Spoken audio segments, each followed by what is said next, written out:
अभी तक में आपका स्वागत है। मैं ऋचा वर्मा हाजिर हूँ अभी तक की कुछ ताजा खबरों के साथ। तो आइए नजर डालते हैं अभी तक की ताजा खबरों पर।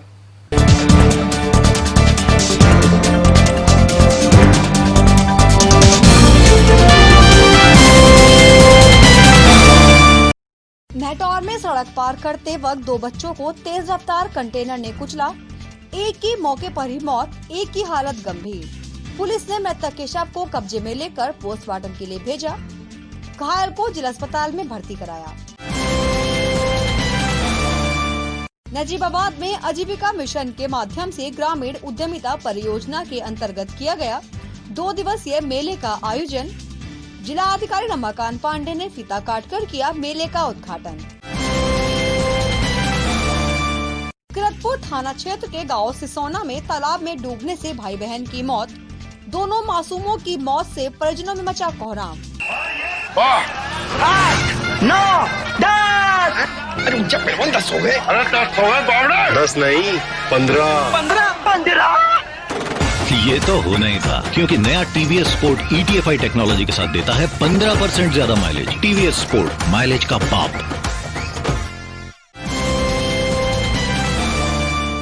किरतपुर में अज्ञात बदमाशों ने गोली मारकर की साइकिल सवार की हत्या। दिन दहाड़े गोलीकांड से इलाके में मचा हड़कंप। चांदपुर में आभा फाउंडेशन ने कराया दत्याना गांव में एक बेटी का विवाह। विवाह का सभी खर्च भी फाउंडेशन ने ही उठाया। मिशन शक्ति अभियान के तहत पुलिस ने रेहड़ इलाके में स्कूली छात्राओं को किया जागरूकता रैली भी निकाली। नुक्कड़ पे बेच ली चाय के अब तो हाई एक हाई फाई कॉफी शॉप खोलिए मुथूट फाइनेंस गोल्ड लोन के साथ। मुथूट फाइनेंस गोल्ड लोन, सबसे कम ब्याज, सबसे ज्यादा लोन, 5000 से भी ज्यादा ब्रांचेस।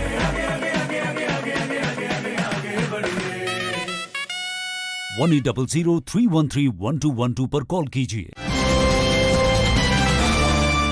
झालू में तहसीलदार की मौजूदगी में बुलाई गई नगर पंचायत की बोर्ड बैठक के बाद सभासदों का धरना समाप्त।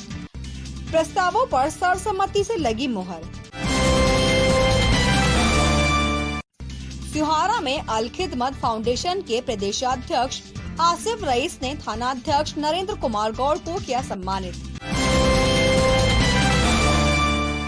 सिहारा के MQ गर्ल्स इंटर कॉलेज में एंटी रोमियो प्रभारी ने छात्राओं को महिला सशक्तिकरण के प्रति किया जागरूक।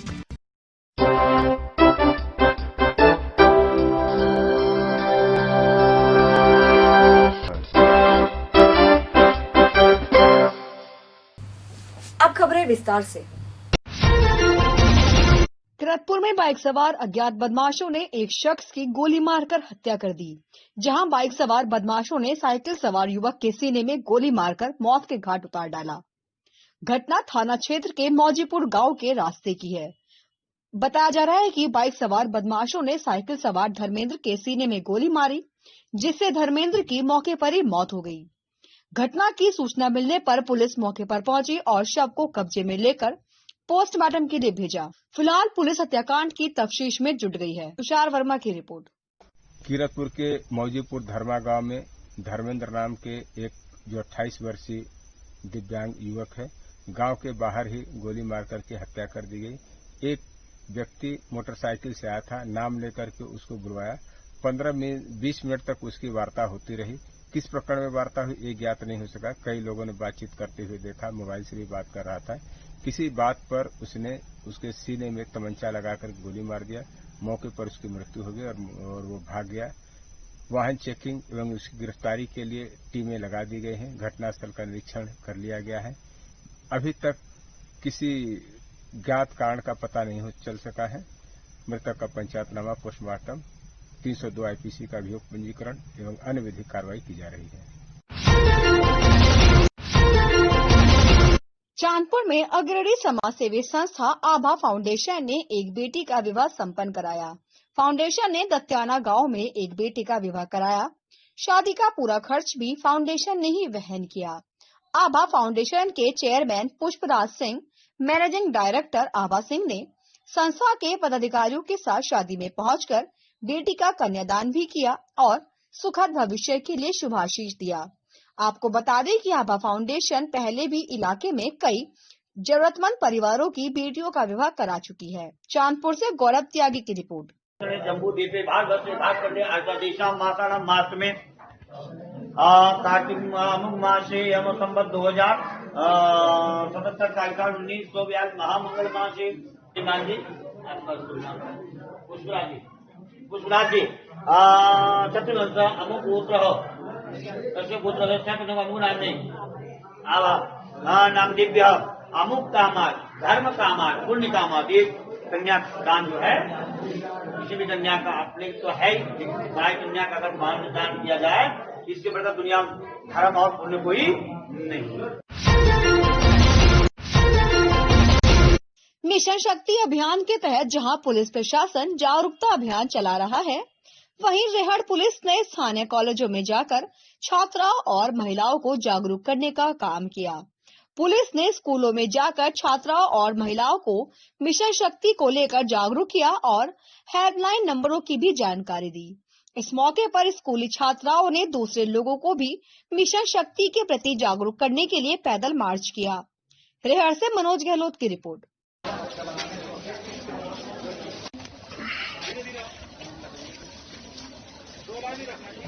तो एक्सीडेंट हो जाएगा, आपका नुकसान होगा, अगले नुकसान होगा। ऐसे ही अगर आप 4 पहिया वाहन का यूज कर रहे हैं, चला रहे हैं या बैठे हुए हैं, तो उसमें अभी आप यही नियम लागू कराइए।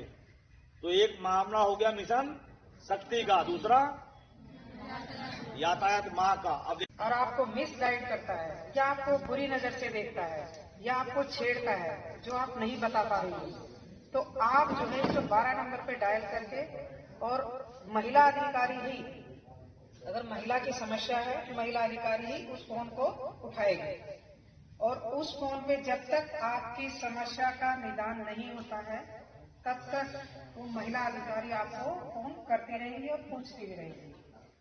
तो बेटा आपको बिल्कुल घबराने की जरूरत नहीं है, आप अपनी समस्या बेहिचक निडर साहसी बन के आप अपनी बता सकते हैं। थानों में जैसे महिलाएं ही नियुक्त की गई हैं महिला हेल्प डेस्क करके, तो वहां महिला अधिकारी के पास आप जाइएगा, अपनी एप्लीकेशन लिख लीजिएगा, और जब तक आपकी एप्लीकेशन का निदान नहीं होगा तब तक आपसे कॉल बैक करके पूछता रहेगा। इसकी फीडबैक उच्च अधिकारियों द्वारा भी पूछी जाती है। तो अब आपको इसमें कोई डाउट तो नहीं रहेगा बच्चे आप लोगों को।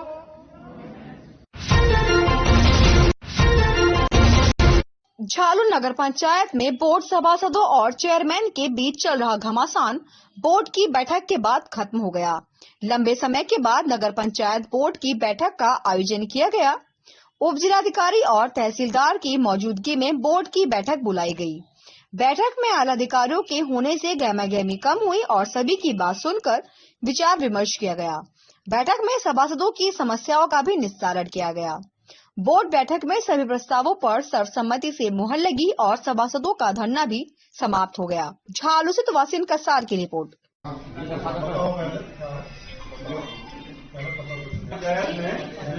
लाइसेंस शुल्क उप नियमावली बननी है, स्वकार एवं संपत्ति नामांतरण नियमावली बननी है, विज्ञापन शुल्क के नियमावली बननी है, ठोस अपशिष्ट प्रबंधन स्वच्छता एवं प्रयोगता नियमावली और भवन निर्माण नियमावली। इतनी नियमावली बननी है जिनके लिए आप लोगों की अनुमति चाहिए।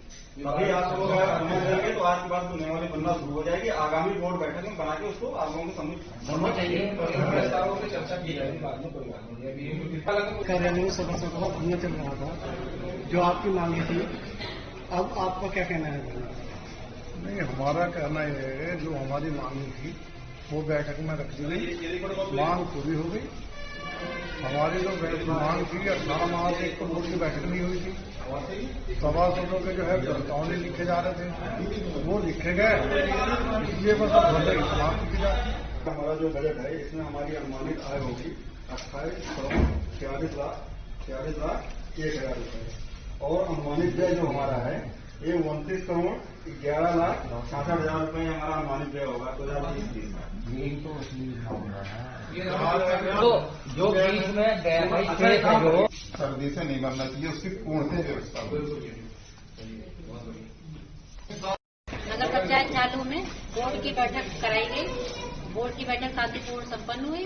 सभी वार्ड मेंबर्स के प्रस्ताव कार्यक्षेत्र में लिखे गए और सर्वसहमति से प्रस्ताव पास किए गए। मैडम, ये विवाद जो सभासद धरने पर बैठे थे समाप्त हो गया? आश्वासन तो दे दिया कि अब धरना जो उनकी डिमांड थी वो पूरी हो गई तो धरना समाप्त है।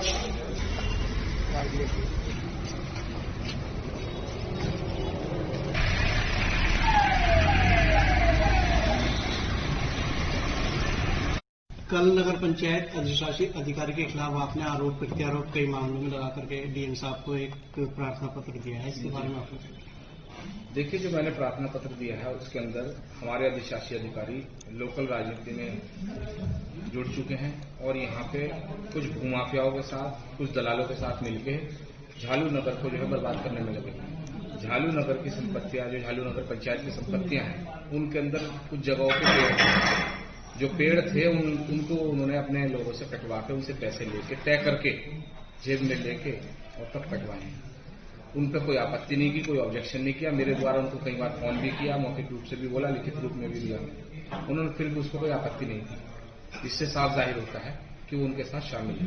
और जितनी नगर पंचायत की संपत्तियां हैं हमारी, उनमें कई जगहों पर उन्होंने जो है अवैध रूप से कब्जा करा दिया है।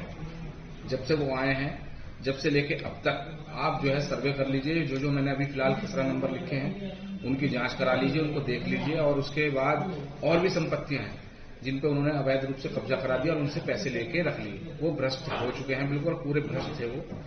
और इस तरीके से वो भ्रष्टाचार उन्होंने यहाँ नगर पंचायत में फैलाया है। देखिए, बोर्ड की मीटिंग आज जो है शांतिपूर्वक निपटा दी गई है। जिलाधिकारी महोदय ने मुझे आश्वासन दिया था और एसडीएम सदर ने भी मुझे आश्वासन दिया था कि आपकी जो है मीटिंग निकालिए, मीटिंग को बहुत शांतिपूर्वक तरीके से निकाला जाएगा और उसे पूरा किया जाएगा। उसमें जो है उन्होंने तहसीलदार महोदय और नायब तहसीलदार को भेजा गया और यहाँ से हमारे चौकी के इंचार्ज रहे, पुलिस बल भी रहा, वीडियोग्राफी भी हुई पूरी मीटिंग की। बहुत शांतिपूर्वक मीटिंग बीती है और बहुत अच्छा। उसमें जितने जो लोगों के प्रस्ताव थे वो रखे गए। बजट पास हो गया हमारा 2020-21 का और उसके लिए हम जो है उसमें कमिश्नर साहब को जो नियमानुसार जो हमारे प्रस्ताव हैं वो पास किए जाएंगे और वहाँ पे कमिश्नर साहब को भेजे जाएंगे, उनको अनुमोदन करके। इस बारे में मुझे कोई जानकारी नहीं है, ना तो मेरा किसी भूमाफिया से कोई संबंध है, ना तो चेयरमैन साहब द्वारा जिन नंबरों की बात की जा रही है उनके संदर्भ में मुझे जानकारी है। मैं इसकी जांच करवा लूंगा। अगर ऐसा कुछ है तो जो भी दोषी होगा उसके खिलाफ कार्रवाई की जाएगी। बाकी जब चेयरमैन साहब ने जिलाधिकारी महोदय को पत्र दे ही दिया जाए तो जिलाधिकारी महोदय जांच कराएंगे, जो कुछ भी होगा निकल के सामने आ जाएगा। खबरों में फिलहाल वक्त हो चला है एक छोटे से ब्रेक का। ब्रेक के बाद हम फिर हाजिर होंगे। आप कहीं जाइएगा मत, तब तक के लिए बने रहिए और देखते रहिए अभी तक। सबकी खबर सब पर नजर, 24 घंटे पूरे सप्ताह हम पहुंचाते हैं आप तक आपकी बात। चाहे जैसी भी हो मुश्किल, कैसे भी हो हालात, हर घटना पर पैनी नजर, जिससे आप न रहें बेखबर। आपके जिले की ताजा खबरें मिलती रहें आपको, चाहे करनी हो बुलंद आवाज। मनोरंजन एवं खेल कूद की खबरों का पूरा हाल, आपके जिले के कार्यक्रम और जिले की हलचल। रहे हमेशा अभी तक की खबरों के साथ। सबकी खबर सब पर नजर, 24 घंटे।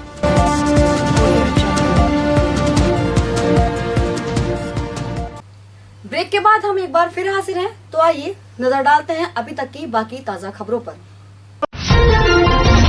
नहटौर में उस वक्त भीषण सड़क हादसा हो गया जब एक तेज रफ्तार कंटेनर ने सड़क पार करते 2 बच्चों को कुचल दिया, जिसमें एक की मौके पर ही मौत हो गई जबकि दूसरा गंभीर रूप से घायल हो गया। बताया जा रहा है कि मोहल्ला धर्मशाला निवासी अभिषेक और शिवम साइकिल से पैजनिया रोड स्थित अपने खेत से वापस लौट रहे थे। तभी चांदपुर चुंगी पर नूरपुर की ओर से आ रहे तेज रफ्तार कंटेनर ने उन्हें कुचल दिया, जिसमें अभिषेक की मौके पर ही मौत हो गई जबकि शिवम गंभीर रूप से घायल हो गया। सूचना मिलने पर पुलिस भी मौके पर पहुंची और मृतक के शव को पोस्टमार्टम के लिए भिजवाया और घायल को उपचार के लिए जिला अस्पताल में भर्ती कराया। उधर बच्चे की मौत से गुस्साए परिजनों ने कंटेनर चालक के विरुद्ध कड़ी कार्रवाई को लेकर रोड पर जाम लगा दिया, जाम लगने की सूचना पर उप जिलाधिकारी धीरेन्द्र सिंह, सीओ अजय अग्रवाल भारी पुलिस बल के साथ मौके पर पहुंचे और परिजनों को शांत कर जाम खुलवाया। नहटौर से जैन अंसारी की रिपोर्ट। नजीबाबाद में दीपावली महोत्सव के अवसर पर आजीविका मिशन के तहत ग्रामीण उद्यमिता परियोजना के अंतर्गत 2 दिवसीय मेले का आयोजन किया गया। मेले का उद्घाटन जिलाधिकारी रमाकांत पांडे ने फीता काटकर किया। मुख्यमंत्री योगी आदित्यनाथ के महत्वाकांक्षी अभियान मिशन शक्ति के तहत महिलाओं को स्वावलंबी बनाने के लिए इस मेले का आयोजन किया गया है। मेले में विभिन्न समूह की महिलाओं ने भाग लिया, जिसमें महिलाओं ने अपने द्वारा बनाए गए उत्पादों की प्रदर्शनी भी लगाई। मेले में बर्तन, गारमेंट्स, खिलौने, कैंडल, मिट्टी के दिए सहित विभिन्न प्रकार के स्टॉल लगाए गए। ये जो मंडावली में मेला है, ये हमारे दीपावली महोत्सव के उपलक्ष्य में है और इसमें जो है समूह की महिलाओं द्वारा बनाए हुआ उत्पाद और जो महिलाएं अपना खुद का काम करती हैं समूह से अपना धन लेकर के एसबीपी के माध्यम से। एसबीपी एक हमारा ऐसा माध्यम है जिसमें महिलाएं जो है उनको लोन दिया जाता है, जिससे कि वो अपनी किस्तें देती हैं, किस्तों में अपना ऋण चुकाती हैं और उसके माध्यम से अपना कुछ भी काम शुरू करना चाहे वो अपना उत्पाद बनाए, चाहे बाजार से कोई सामान खरीद के लेकर के आए, तो उससे अपना रोजगार चलाती हैं, आजीविका चलाती हैं। जगह जगह इनके मेले लगते हैं, एक ब्लॉक में से दूसरे ब्लॉक में, दूसरे जिलों में, कभी कभी तो ये दूसरे राज्यों में भी जाकर के अपना उत्पाद लगाती हैं वहाँ पर। तो ये एक तरह से इनको बढ़ावा दिया जाता है कि जिससे कि अपनी आजीविका चला सकें, अपना परिवार चला सकें और अपना खुद का और परिवार का और अपने राज्य का, देश का नाम रोशन कर सकें। इस योजना का मुख्य उद्देश्य ग्रामीण महिलाओं को सहायता प्रदान कर उनको उद्यमिता प्रदान करना है, ताकि महिलाएं लघु उद्योगों के माध्यम से अपनी आजीविका चला सकें। इस दौरान भारी संख्या में अधिकारी और समूह की महिलाएं शामिल रहीं। नजीबाबाद से अल्ताफ रजा की रिपोर्ट। किरतपुर में 2 मासूम भाई बहन की तालाब में डूबने से मौत हो गई। बताया जा रहा है कि सिसोना गांव में मासूम भाई बहन घर के बाहर खेल रहे थे। घर के बाहर खेलते खेलते दोनों बच्चे गांव में बने तालाब में अचानक से जा गिरे। बच्चों के काफी देर घर न लौटने पर परिजनों ने तलाश शुरू की। काफी देर तक तलाशने के बाद बच्चों के शव पास में ही स्थित तालाब में पड़े मिले। ग्रामीणों ने दोनों के शवों को तालाब से बाहर निकाला। दोनों बच्चों की मौत के बाद परिजनों में भी कोहराम मच गया। बालक के पीछे खेलने गया था, जोड़े में वे गिर गए दोनों, लड़की लड़का। अच्छा। उनकी मृत्यु हो गई। अच्छा, ये कितने बजे की घटना होगी? 9-1 बजे, ऐसी 8 तक बजे की होगी। अच्छा, तो आपको कैसे पता चला कि वो बच्चे डूब गए? शहर में ढूंढ रहे थे हम, फिर ढूंढने लगे, फिर आदमी उन्होंने बोला कि जोड़े में देख लो। जब जोड़े में देखा तो वहाँ से मिले जी। तो आप जब जाके निकाला, इसकी दीवार नहीं है तालाब की? तालाब की दीवार कहीं भी नहीं करवा रखी है।